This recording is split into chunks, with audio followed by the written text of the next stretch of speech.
Greetings, fellow movie lovers and TV enthusiasts all over the world.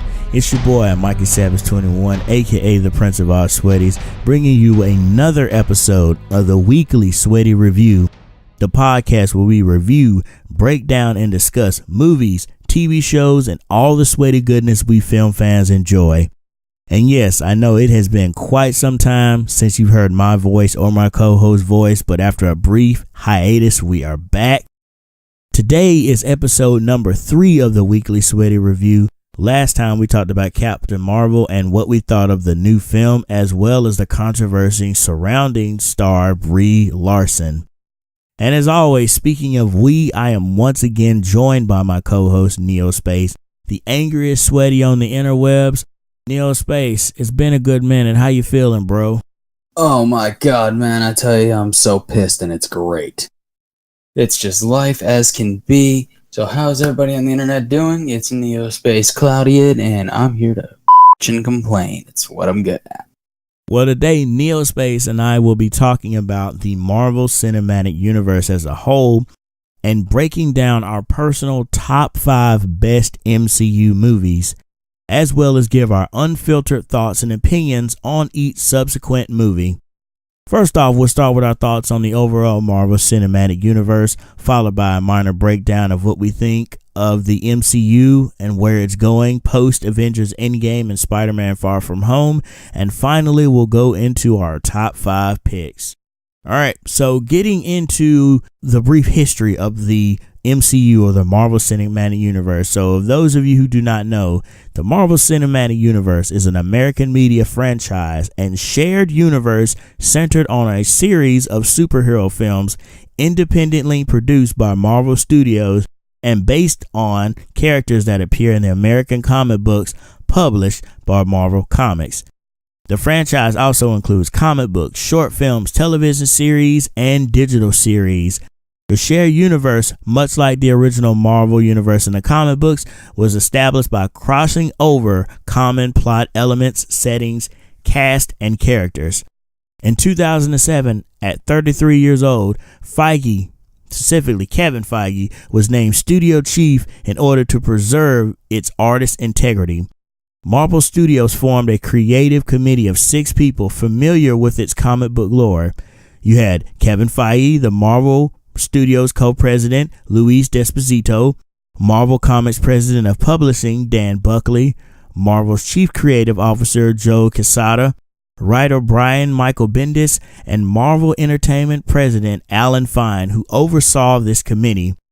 Feige initially referred to the shared narrative community of these films as the Marvel Cinema Universe, but later used the term Marvel Cinematic Universe since the franchise expanded into other media. It started in 2008 with the release of the first Iron Man film, and what followed was 21 plus films centered around the original Avengers, with the overall story being centered around 6 stones, and which is now being dubbed as the Infinity War Saga, which is set to end with Spider-Man Far From Home coming out this July. So Neospace, my first question to you, man, what do you think of the overall MCU? Alright, so this is actually going to shock and awe a lot of people because of how much of a DC fanboy I am. But I fucking love the MCU. It is just this massive cavalcade of superheroes and just a bunch of crazy crap that should never exist in real life, and it is perfect being there. And it's wonderful. There's a few missteps along the way that did tick me off indeed. It happens. Like, they can't make TV for squat. But, all in all, the MCU has just been a crazy joyride of awesomeness, and I have loved it. And I think that's why it's going to surprise people, because as the DC fanboy I am, normally you'd think I'd hate the living out of it, but I don't. See, this just proves that this whole thing of Marvel versus DC, you can be a fan of both properties. You don't have to be a corporate slave to just Marvel or be a corporate slave to just liking DC properties. Just like Neospace, I love Marvel, and I guess you could call me an overall Marvel head, but at the same time, I appreciate what DC has done for us and what they have brought to us over the years. And while some of the films don't necessarily stand up to the Marvel MCU films, I still enjoyed and still appreciate what they did with the subsequent movies and what it ultimately has led to. So, getting on the lines of that, do you agree or disagree with the notion that this is the greatest cinematic universe? Seeing how you have stuff like the Lord of the Rings trilogy, as mentioned, we talked about the DCEU. You have all these different cinematic universes. You have the ongoing one that's going on with Godzilla and his shared universe of monsters with King Kong and everything. But do you think the MCU is the greatest one of them all? I'm going to be completely honest with you. No. The MCU is definitely a top 5 when it comes to it, but you've got these franchises that influence literal generations that have just blown up and become something amazing and incredible. Star Wars. You've got Star Trek. You've got the Harry Potter series. You've got the Lord of the Rings, like you said. And I mean, now there's 4 other ones right there. That's a top 5 list in itself. I mean, the MCU, don't get me wrong, it's great, but I don't think it's going to match up to something like Lord of the Rings or Star Wars. Are they going to be around for a while? Yes, but you got to remember, these franchises have been around for decades now. That's very true. I would say that I think it is one of, not the best, but maybe one of the greatest cinematic universes out there. I mean, clearly, as of this recording, the latest MCU film that they put out, Avengers Endgame, is number 2 highest grossing film of all time. It finally toppled Titanic, and we never thought we would ever see a movie topple Titanic. And now it's looked like it's closing in on Avatar's record. So it's amazing that what this film was able to do, and it just shows that the overall power of this MCU. And so that leads me into, where do you personally see the MCU going after Spider-Man Far From Home?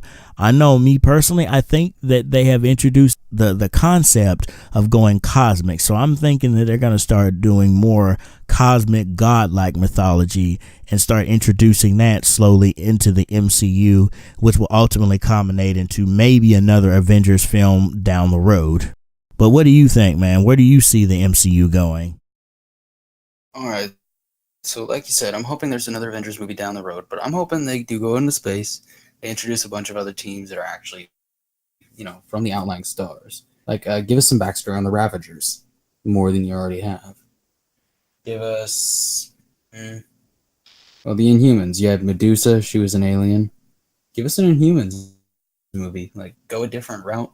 Let us see a different side of Marvel than we've already seen. Because so far, all we've seen is Star-Spangled bullcrap, if we're being honest. Like, show us the dark and gritty stuff behind Marvel in only the way the MCU can, to where it doesn't become completely overshadowed, like Batman v Superman. And you could make the argument that Marvel has done dark things, like Thor Ragnarok. I still contend that that's one of the darkest MCU films, because look at what all happens. Not only does Thor, because Thor has already lost his mother, now he loses his father, he loses his eye, he loses his home world of Asgard, but then they also come to the conclusion that Asgard is not a place but a people. Then, he has to kill off his sister. Then on top of that, that leads right into Infinity War, where we see half of his people get even more massacred by Thanos, and then subsequently get snapped away at the end of Infinity War. So the MCU can do dark if they need to. It's just that Marvel is more so known for being this light, fluffy comedy where they introduce comedy into everything. And I think that you can find a balance between comedy but also have darkness in there. Like, example, Thor Ragnarok.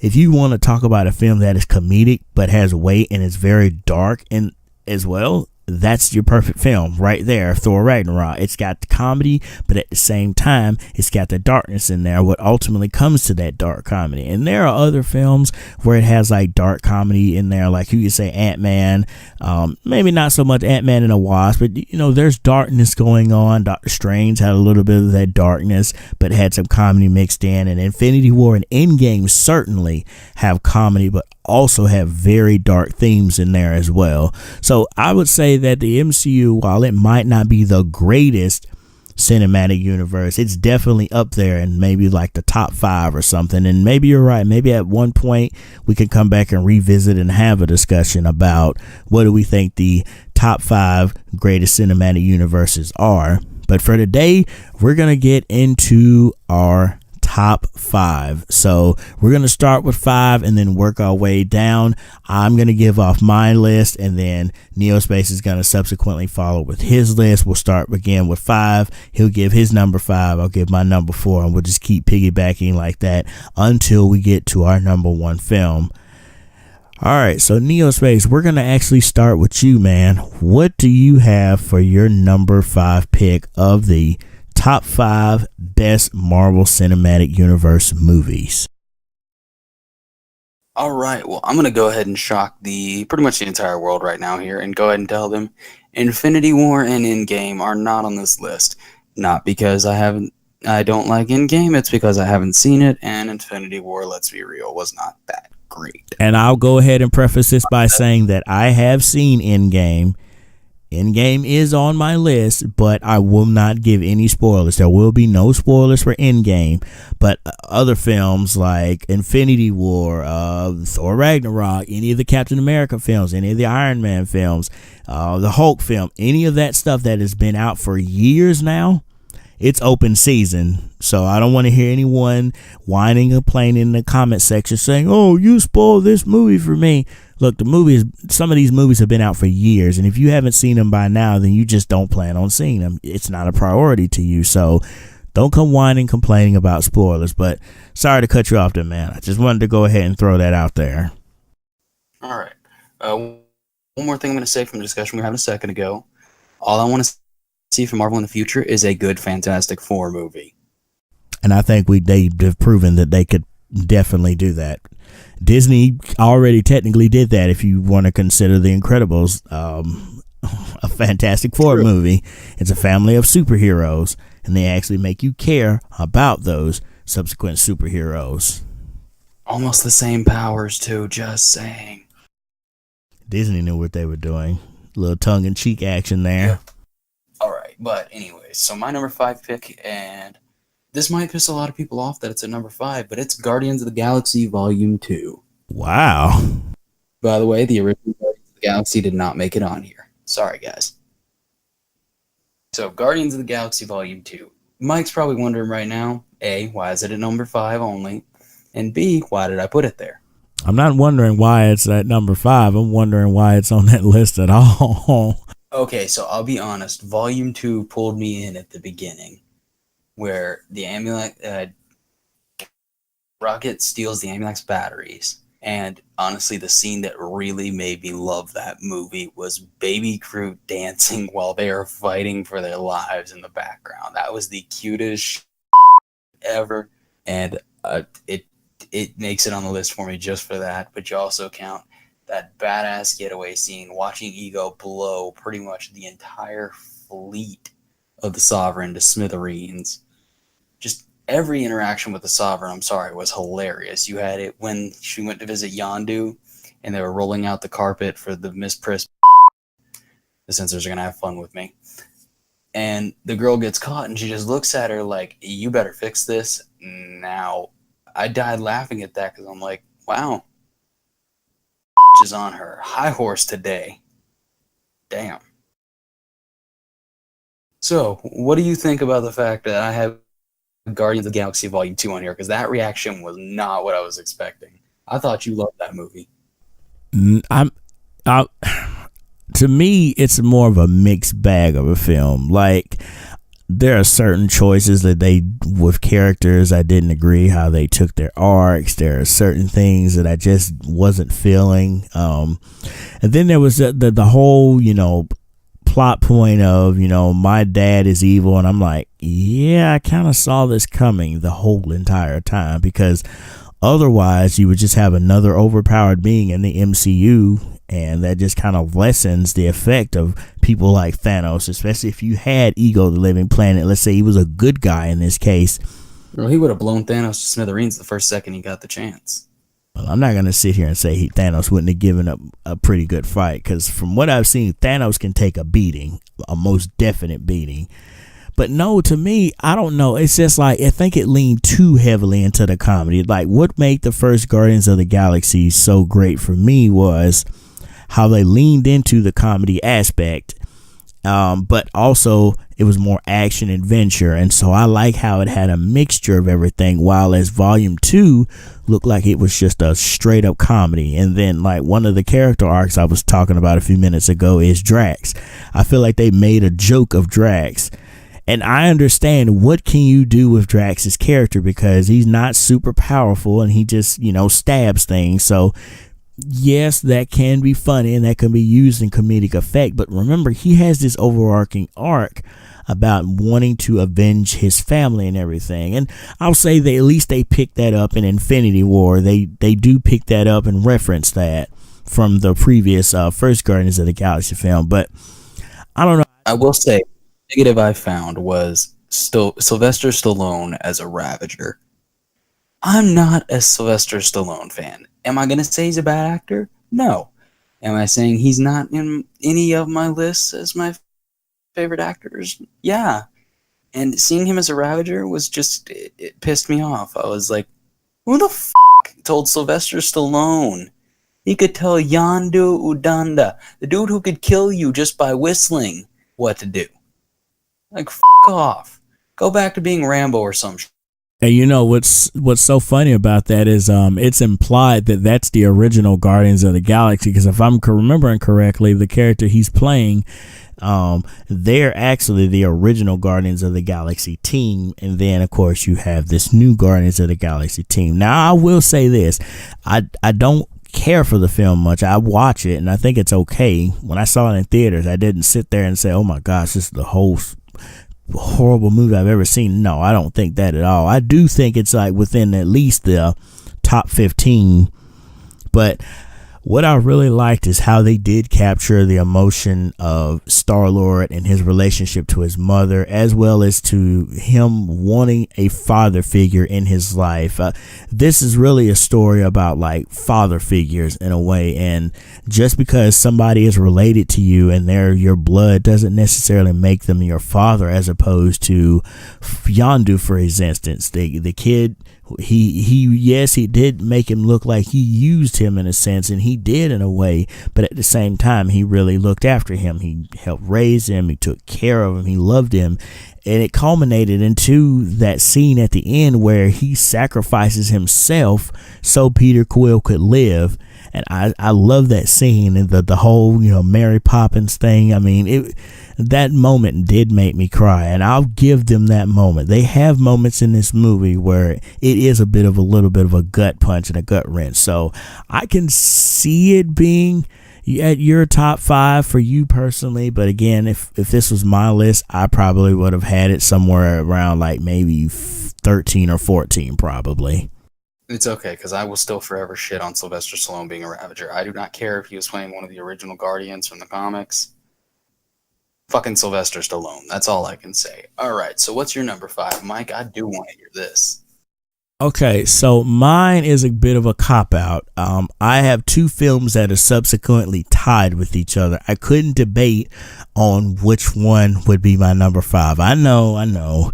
I've done this before when I've done top 5s, but this one was really hard to decide. And these are probably going to throw you for a loop as well, because again, we haven't told each other our list. But for my number 5, I'm going to go with Captain America Civil War and the original 2008 Iron Man film, the movie that started it all. I'll start with Iron Man first, because a lot of people can probably see why I would put it here, but at the same time, it's like, really, the first Iron Man movie where we had like one-note villains, and at that point, the MCU hadn't found their footing. They, didn't really establish villains that great at that point. I don't think they really started catering to their villains a little bit in the films until like Loki was introduced in like the first Avengers movie. They really built his character up a little bit. But what I love about the original Iron Man film is, at this point, this is the movie that started it all. You just have the guy Tony Stark. He's just a normal, industrious and master engineer, and who builds a powerful exoskeleton. And after a life-threatening incident, he becomes this technically advanced superhero, Iron Man, essentially. This is the movie that started it all. If you wouldn't have the MCU if it wasn't for this film. And just because this film came out, I mean, you still had to tell a good cohesive story, and this was a good cohesive story. And I think Iron Man ties back into every subsequent film that has been released, because this is the movie that started it all. And again, there are things I didn't care for, like I think Terrence Howard, I didn't care for him as Rhodey. I'm glad they kind of replaced him with Don Cheadle. I think Don Cheadle has proven that he is a better fit for that War Machine outfit than Terrence Howard would have been. Again, I do like Robert Downey Jr. I love him as Tony Stark. Gwyneth Paltrow, absolutely love her as Pepper Potts. Love the relationship and the dynamic that they build with Iron Man and Iron Man 2, leading into Iron Man 3, where we see them together. And this is one of the on-screen relationships that I constantly root for, because when it came to stuff like Thor and Jane, didn't care for that. When it came to like Captain America and his relationship with not Peggy Carter, but Peggy Carter's niece, I didn't care for that. I mean, I didn't care for that at all. And then, of course, Jeff Bridges being our big bad main villain here. I love Jeff Bridges in most everything that he is in. While I do think he was a little bit of a one-dimensional villain, and at the same time, people make the reference like, how is Tony Stark barely able to use the suit, and then all of a sudden he builds a replica suit and is able to fight someone on par with him? Look, just go with it, because again, at that point, we were just trying to start off. It was just an idea and a concept. Then you kind of... Hang on, I'm going to slap in here. It's a comic book movie. You gotta suspend your belief in reality just a little bit. It's a man flying around in a suit of iron. Like, that's not realistic in any way, shape, or form. True, and especially when you get to like stuff like Infinity War, where it's like the nanotechnology, where all he has to do is just press a thing on his chest and magically his suit just appears around him. Like, we don't even have technology like that yet. And yet this, the MCU is supposed to be set within a realistic world. And then what I like is we see Tony Stark as, again, this self-egotistical maniac who is a billionaire and has all of this money. And then over the course of these films, you start to see noticeable changes in him. The first being towards the end of this movie. And then you see throughout Iron Man 2, and then once you get from Iron Man 2, you get to the Avengers, and then you really start to notice it. And then when you get to this movie, Captain America Civil War, which I'll go ahead and transition into that, you have Captain America Civil War, where you now have two opposite sides here opposing each other. You have Steve Rogers, Captain America, who is basically supposed to be all about following the rules, all about justice and truth. And then on the opposite side, you have Tony Stark, who's supposed to be a rebel, someone who doesn't want to follow rules, someone who doesn't want to be caged in, because that's how his character arc was at the beginning of his first film. They flip-flopped that in this film. And what I really like about that is that they took the time throughout the MCU to show us Tony Stark getting to this point, as well as Steve Rogers' Captain America getting to these subsequent points through their respective solo films. It also plays again into the fact that you have to make sure you see each of these films, because there's always some kind of reference or line or some kind of character art that's going to be a through line or picked up somewhere in this. And what I like about Captain America Civil War is this is the first time, we've had this cast be reassembled again. It's the adding in of Ant-Man. It's the introduction to Black Panther and the introduction to our version of Spider-Man. And while again, I don't think this is the best of the Captain America films, I think that Winter Soldier is clearly a better film than it. I still like what it was going for. This is where we also see where they have a sympathetic villain. You had Daniel Bruhl's character of Baron Zemo as this man who lost his family to an incident that happened. And yes, there is always going to be some form of casualties, but sometimes the films don't ever seem to realize or talk about the casualties. And this is the film where they start to see that, yes, we're doing some good for this, but at what cost? And then you have this lead into Tony Stark thinking, maybe we do need to be put in check. Maybe we need to be regulated, because when we're left to our own devices, look what happens. And if you look at it that way, Steve Rogers, the old Steve Rogers from the subsequent films, he would think that same way. But because of the events of Captain America Winter Soldier, where his faith in the justice system and his faith in what he believed to be truth and right, we start to see that get broken down in Avengers. And then again in Winter Soldier, it's even more broken down. So you have the point where his ideology has switched, where he doesn't think, no, I can't sign this. I know this is right, but I can't do this. And so there's so much going on in Captain America Civil War. And again, this was one of the films that people just dubbed Avengers 2.5, because at this point, we wouldn't be getting another Avengers film until 2018 with Infinity War. So seeing all these characters back together on screen again was awesome. And again, like I said, you got introduced to T'Challa's character of Black Panther, got introduced to Tom Holland's Spider-Man. You got introduced to Ant-Man and brought him into the film. We get to see the budding relationship between Paul Bettany's character of Vision and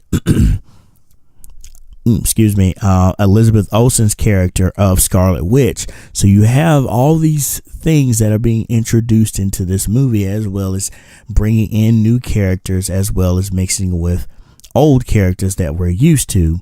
So I love Captain America Civil War and I love Iron Man. Like I said, those two films get flip-flop on which one I think is better, but I think they're both at doing what they were supposed to. At the end of the day, Iron Man was supposed to make us believe that a man in an iron suit could fly. Captain America Civil War, it makes us think morally, while we root for these heroes, at what cost is it for our safety? Should someone regulate them? Should someone oversee this? Should someone keep them in check and send out the appropriate superhero to deal with the appropriate threat?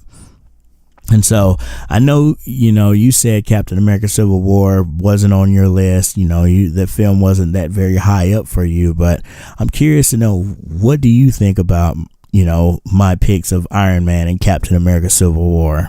So Iron Man, hands down, the whole thing wouldn't start without it. It was going to be on my list, but they pumped out so many great movies. It is number 6 on my list if we were going with the top 10. It is a wonderful fucking movie. I love Robert Downey Jr. as Iron Man. He's been doing this since 2008. Someone let the man retire already. But he's a wonderful actor. The movie in itself was not that bad. The villain's name was, Obadiah Stane, I think? Yeah, Obadiah Stane. I didn't hate him, which is a good thing. Usually, if I don't hate a villain, it's a good thing. It comes from that weird, creepy love of horror movies I have, where you root for the villain. But he wasn't terrible. Yeah, the Ironmonger suit it took some suspension in reality. It's a mechanical nightmare to even think about. It didn't really make a whole hell of a lot of sense. But it's a comic book movie. The villain's plan never makes sense. You're there to see the superhero do the superheroing. And in this case, it was Batman with a different suit. That's all I see Iron Man as. True. I get that. You can see the definite similarities between Tony Stark and Bruce Wayne. Just like Captain America is Superman without powers. I hate to say it, he really is. Backstory's a lot different, but he's Superman without powers. True. Now we're going to get into the bread and butter of the one I really don't like at all. So if Oh, I Captain America Civil War. Oh, gosh. hate the most, and this is going after the Incredible Hulk, I want you to think about that. It's America's Civil War. You know what that was? That was literally, it's the equivalent of taking all the action figures you had as a kid, if your mom bought you all of them, and just smashing them together. And that part was beautiful. I loved it. But the villain's plan made no fucking sense. I get them feeling bad. People dying, unnecessary casualties, that is great. But no one in their right mind at all, and again, this is also the governments of the world we're talking about too, the United Nations, so keep in mind I'm saying right mind,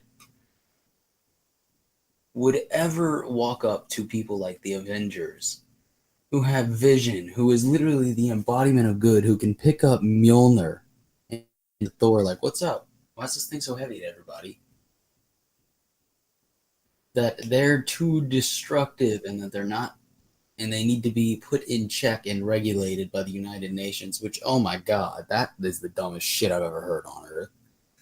The military had already proven they cannot defeat the Hulk. What makes you think you're going to put a team of Iron Man, the Hulk, Black Widow, Vision, War Machine, Falcon? Did I say Scarlet Witch already? No, you haven't said Scarlet Witch yet. Scarlet Witch, Captain fucking America, Iron Man. What makes you think you're going to keep any of them in check? You throw Doctor Strange in the mix and just, oh my god, you're going to get killed. It was the dumbest shit I've ever heard in my life. It's like, why are you even attempting to make this a thing? This is not even suspending my belief in reality. This is knowing what these people can do. They already stopped one of your nukes, so go ahead, send some missiles at them. Give it a try. It didn't make any sense to me, and I thought it was the dumbest plot point in history. Next to the villain's plan. The one part I did like was the airport fight scene. Yes, I think we can all agree that airport fight scene was awesome. Yes. And I liked how the story wrapped up for Tony's mom, and you were right on that one. Because we would all feel that same way. I don't care. He killed my mom. Right, that was a bit of a discussion we had off camera where I talked about how I like the journey, that the resolution at the end of this film where everyone says like, oh, well, you know, Iron Man should have used his head and thought, well, okay, there's a bigger picture here. Baron Zemo's a true threat, not, you know, Winter Soldier. But at the same time, if you just witness your mother being killed by a man that's literally standing 5 feet away from you, yes, you have another villain in front of you, but he hasn't necessarily done anything directly towards you to take someone you love away from them. In a way, Baron Zemo is actually kind of like a hero in a mad sense in his when you think about it, because he killed the other Winter Soldiers that could have. We all thought that he was going there to ultimately let them loose on the earth, and then that plot twist of, why would I want more of you monsters running around? No, I don't. And he kills all of them in their cryogenic state, and it's like, yeah, he has a point, because if they're all even more powerful than Winter Soldier, yeah, they don't need to be roaming around the earth freely, and I'm glad that they're dead, and so Baron Zemo was the one who did that. And so, like I said, I think this is where you can kind of sympathize with your villain a little bit, because think about it. He lost his wife and his children to a tragic event that Iron Man caused. Iron Man caused the coming of Ultron. Because of his paranoia and him wanting to put a suit of armor around the world, he caused Ultron. If he never would have felt that way, Baron Zemo would have never went down the path that he did. He never would have lost his family. Half Sokovia wouldn't have been destroyed like it was. This is true, but I'm also thinking about it this way, and this is the last one I wanted to make. The whole threat of Zemo could have been eliminated had Cap just shut the fuck up, gotten in there, hit him once, knock him out, and just let Tony and Bucky duke it out. And then if you see Bucky start to lose, then step in. Like, come on, don't be stupid. This guy is clearly, he admitted he manipulated all of you. Like, Jesus Christ. At some point, the brain has to take over, not just the heart. But you got to think that when, they first see him, he's protected. Like, they can't get to him right away because he's at a little bit of a higher platform. You could argue all he has to do is just throw his shield and hit him. But at that point, we don't know what else he's going to do.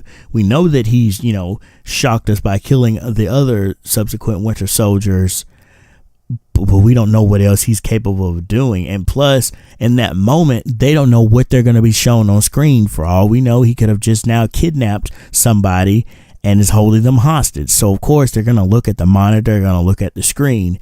And then some people could make the argument, well, why didn't Captain America tell Iron Man sooner? It's like, how do you tell somebody that? Like, my homeboy from back in the day, he killed your mom.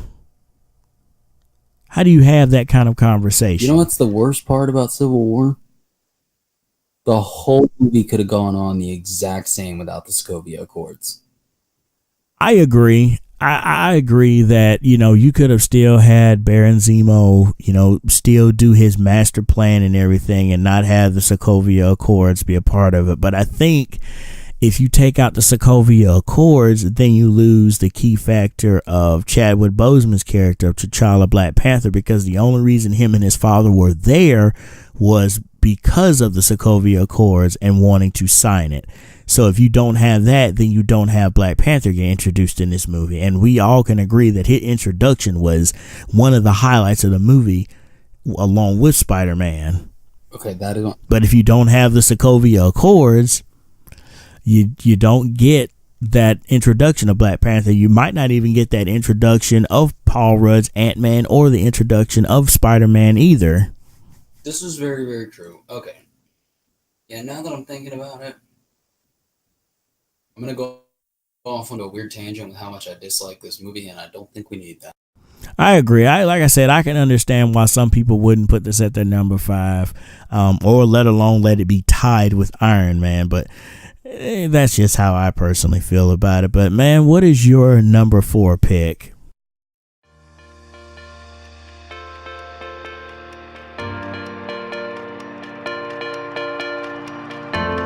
Today's sponsor is brought to you by Haze Vapory, Rad Rat Customs, and Disorder Coil Works, located in San Antonio, Texas.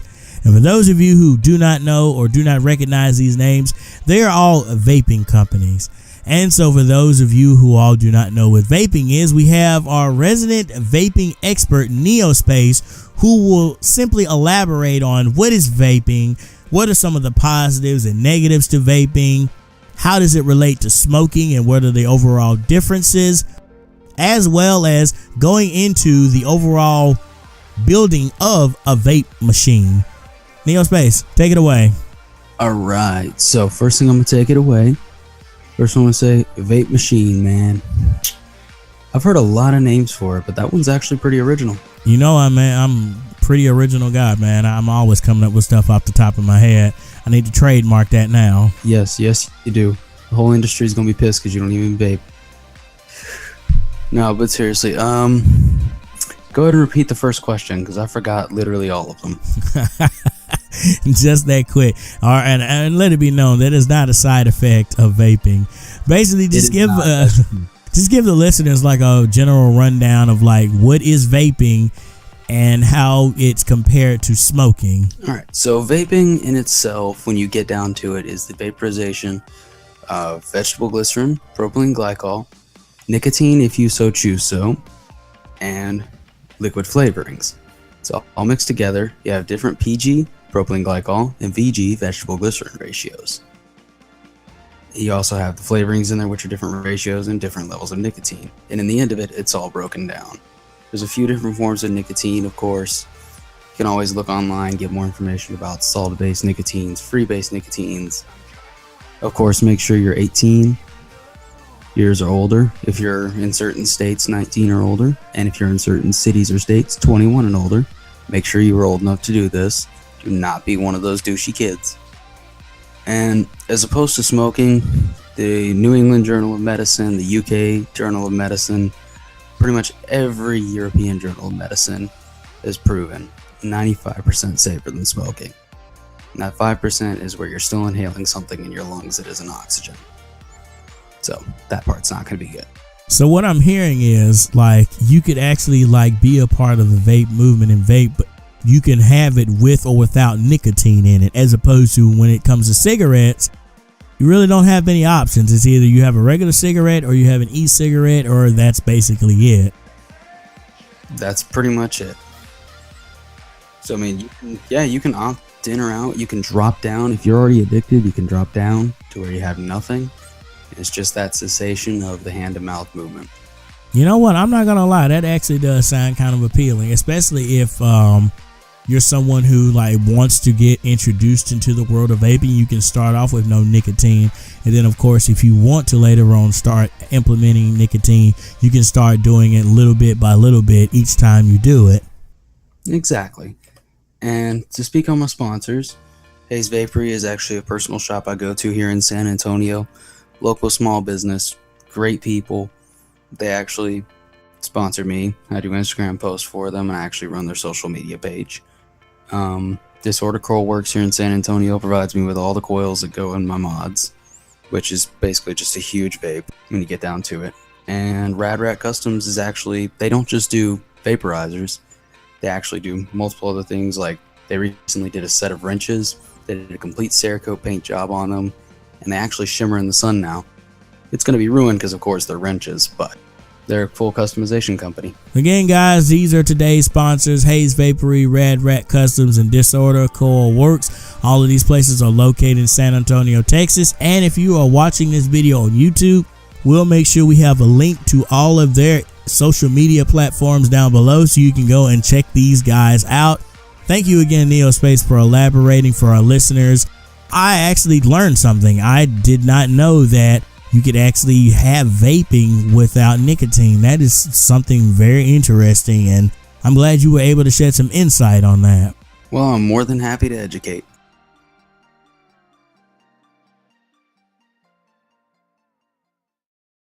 Alright, so my number 4 pick, and this one's controversial, but it's a movie we all love.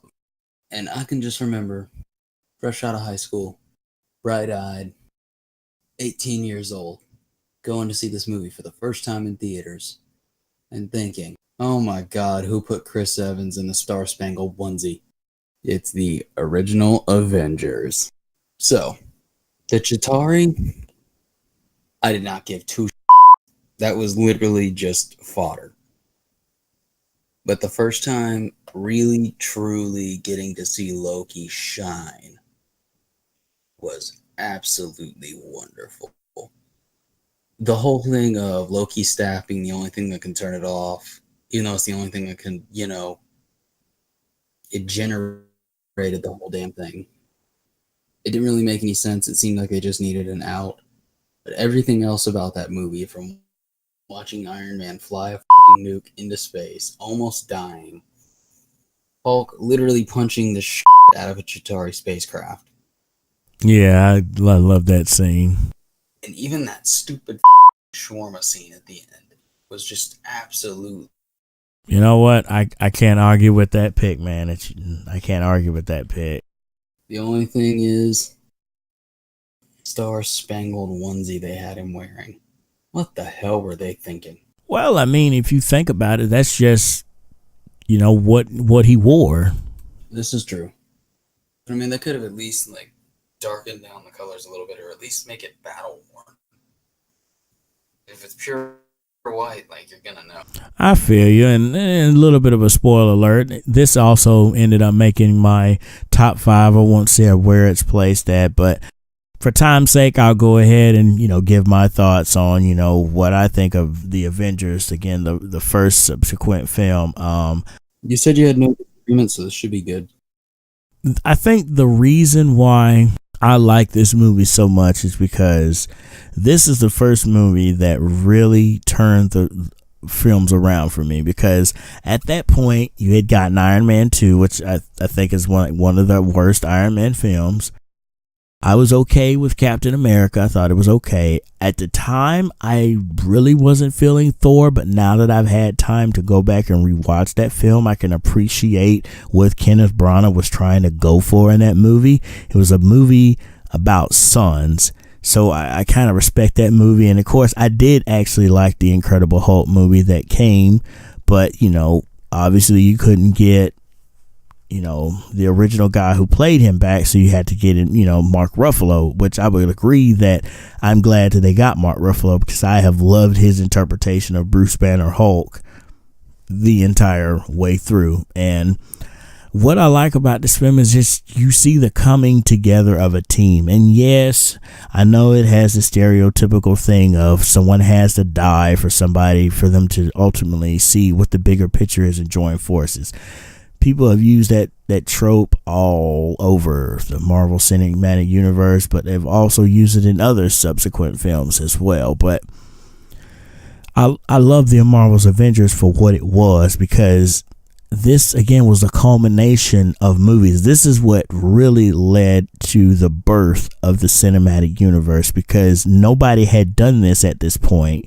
Nobody had done standalone solo films and then introduced them in a team film.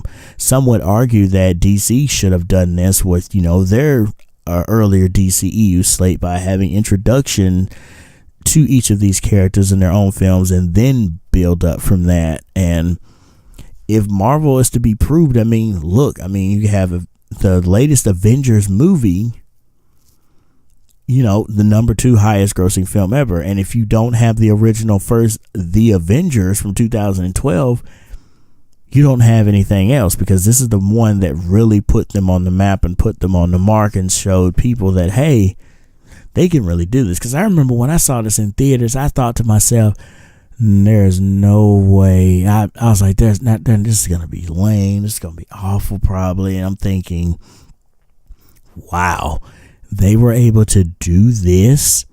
They were able to make me care about these characters this much, and then make me care about, Loki, because I loved Loki in the first Thor, but they really made Loki to be out a great, compelling villain. And he was a villain that you loved, but you wanted to hate him because of how he was. Plus, this is also where we get introduced to exactly how powerful these Infinity Stones that we would, later find out of the Cosmic Cube or the Tesseract and the Mind Stone, how powerful these things are and how they would play into later on films like Infinity War and Endgame.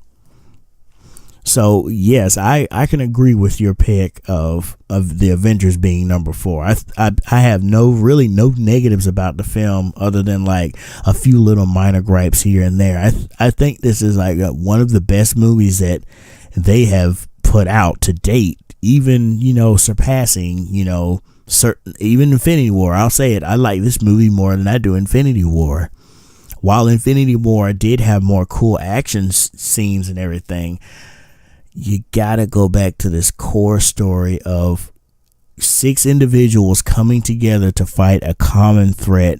All of them are from different walks of life. All of them have different backstories, and here you are being introduced to each one of them. And look, they make me care about Hawkeye, for goodness sakes, and all the man does is shoot bows and arrows.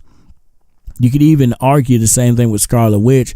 All she is just good at kicking people. And I don't think they ever establish if she is like her comic book counterpart, because in the comic books she's actually injected with some of the Captain America serum, which is why she's so strong and durable, and why she's able to kind of stand toe to toe with some of these aliens that she's fighting. I don't know if they ever established that or not, but just seeing her and Hawkeye, just normal humans, tear it up with no form of armor or defense whatsoever, just tearing it up, fighting aliens, is great. And I agree, the Tatari alien, we weren't supposed to care about them. They were just fodder for us to see how powerful these characters were and how effective they can be when they work together as a team. But yeah, man, I agree with your pick of number 4, and I would argue that it should definitely be higher on your list. Well, when you hear what's coming up, You'll understand. So, what's your number 4, my man? All right, so for my number 4, I am gonna go with a film that a lot of people would probably argue is what really cemented the tone that the cinematic universe is set up, where you have comedy being a prevalent theme in each film, but a lot of people feel like it's all joke, joke, joke, quip, quip, quip, and there's no stakes, there's no darkness to the film. And right, I could agree with that. Certain films don't have any kind of emotional weight to them, like there's no necessarily negative consequence at that moment happening. But this movie proved that you can do dark and comedy together, especially when you have the right director and have the right team. And the movie is Thor Ragnarok. 2017 film, Thor Ragnarok. Thor 3, as it's basically been dubbed. I'm going with that film because this film was just an orgasmic treat for the eyes and for the ears, whether you're looking at the bright, vibrant colors that we don't normally get in most Marvel movies. Most Marvel movies have muted colors and they're dark in general. This movie was bright, it was fun, it had weird, colorful characters. But not on top of that, we also saw Chris Hemsworth in a different light, completely different from what we've seen him in other movies, because he has little quips here and there, but he's just shown as a stoic, serious guy all of the time. And this movie, we got to see Chris Hemsworth play to his strengths as being a comedian. We got to see his relationship build with Tom Hiddleston's character of Loki. Again, we got introduced to Mark Ruffalo's character, because we hadn't seen Hulk in a very long time since, he shot himself off in the Age of Ultron. And we ultimately got to see Hulk go on a journey of his own, dealing with, being stuck as the Hulk for all of this time, fighting on this planet owned by Jeff Goldblum's character, the Grandmaster.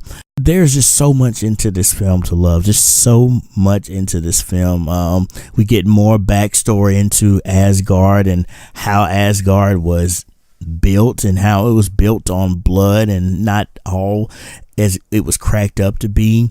We also got to see a tie-in from Doctor Strange. That was something that I definitely didn't expect. And if you didn't watch Doctor Strange, you missed, that post-credit scene where they had it set up to where he was going to be in the next Thor film. And sure enough, that scene is in the movie. You have Doctor Strange meeting Thor. And so this was something that would be later on referenced throughout the rest of the movies after this point. This is where you got to see other characters start to integrate into other people's films. We had already seen like cameos here and there from other characters. But in a way, Doctor Strange played a pivotal point in this movie. While he had a minor role, he still played a pivotal point, because they wouldn't have been able to find Odin otherwise if it wasn't been for Doctor Strange and his magic. And so then you have the introduction of Hela, which I would argue is one of their great villains, like definitely up there in the top 5 of villains, because not only is she a badass female and she's tough as nails, but at the same time, she's one of those villains where you kind of get on board with what she's got going on and what she wants to do. She wants to see Asgard go back to the way it was. She wants it to go back to a land that was feared and rivaled by people, a land that was definitely stood at the top of the other realms. And she's one of those villains that you love to hate, basically. And again, Cate Blanchett is fine as mess. I had a super duper crush on her when I saw her in this outfit. You want to talk about seeing Captain Marvel or Brie Larson inside of a skin tight suit? Give me Cate Blanchett in a skin tight suit every day, all day, and I will go and see that movie. All right, so Thor Ragnarok, I agree with the choice. Did not make my list, but I do gotta agree with you on Cate Blanchett. Oh, yeah, everything about this movie was great, but there's just how many great movies in this damn universe. That's very true. And some people might say, well, why is Thor so high? Why does it rank higher than Civil War or Iron Man? And I think simply because at this point, the MCU was definitely finding its footing. It had found its footing and it knew what it wanted to do. You have a director come in of Taika Waititi, someone, you know, who's made dark comedy horror films, someone you wouldn't expect Kevin Feige to get to come in and tell this cosmic story and not only revigorate our love of Thor, but also revigorate Chris Hemsworth's love for Thor, because he had said in this point that, you know, he wasn't looking forward to doing a Thor 3 film, because after, you know, Thor and the Avengers and then subsequently Thor 2, he had kind of fallen out of love with this character. And so this movie is what really revigorated his character. Same thing again for the Hulk in a way. I think this really put, you know, Mark Ruffalo in that seat as, yes, this is our Hulk. We got, and then this also gave us a chance to see that Hulk is just not this beast that's like, I'm smash. I have no intelligence. I can't speak. This showed that Hulk can actually talk, and it actually showed what is the possibility of what could happen if Bruce Banner and Hulk actually put their strength and their mind together, that they can be a force to be reckoned with. And that's a seed that gets planted and that ties into Infinity War and in Endgame. So this is a seed that got planted because of this movie.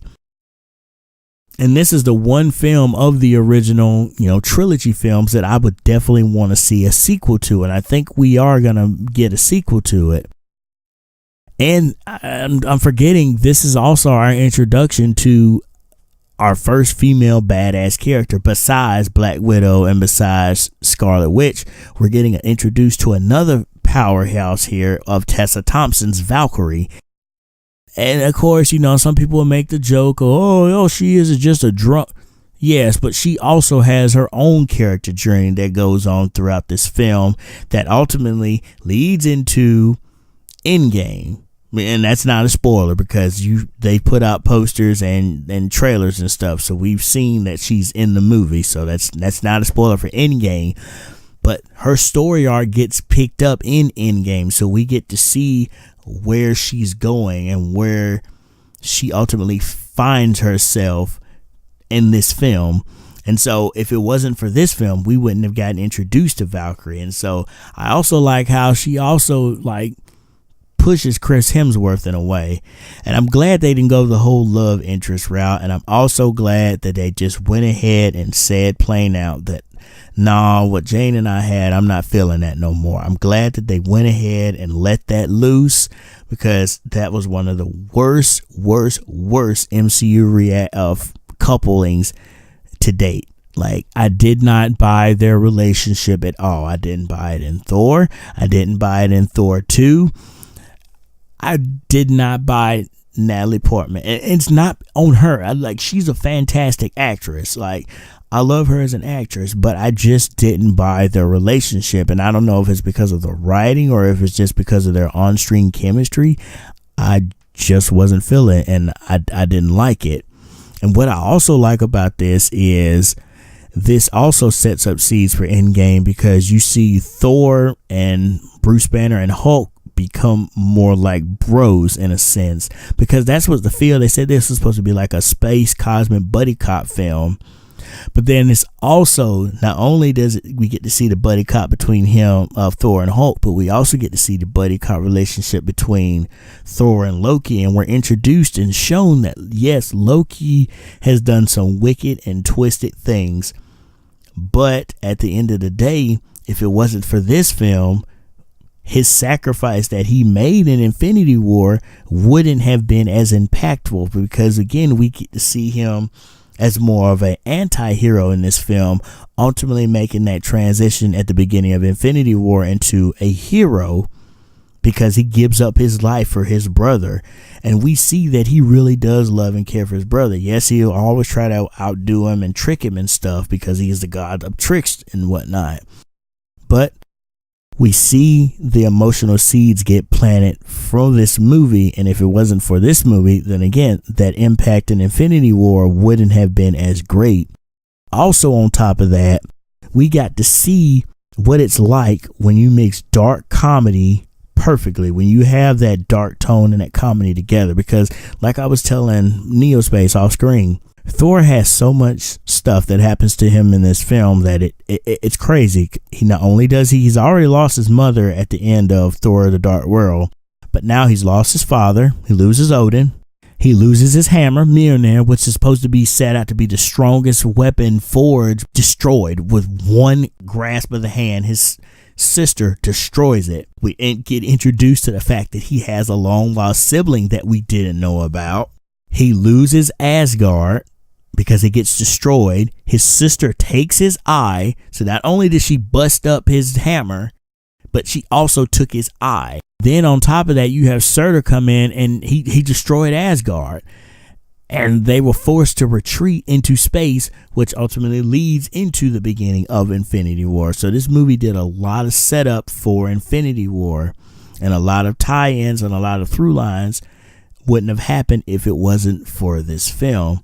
And there's just so much to love about this film, so much that I could go into, but we're already starting to get kind of long here. But Thor Ragnarok to me is a great film, and I am so glad that it is my number 4 on my list. And I got no disagreements, man. You pretty much said everything was on mine. Well, it seems like we're in agreement, Dan, but I'm curious why it wasn't on your list, Dan. Well, I mean, as we keep going, you'll understand. Right, I got you.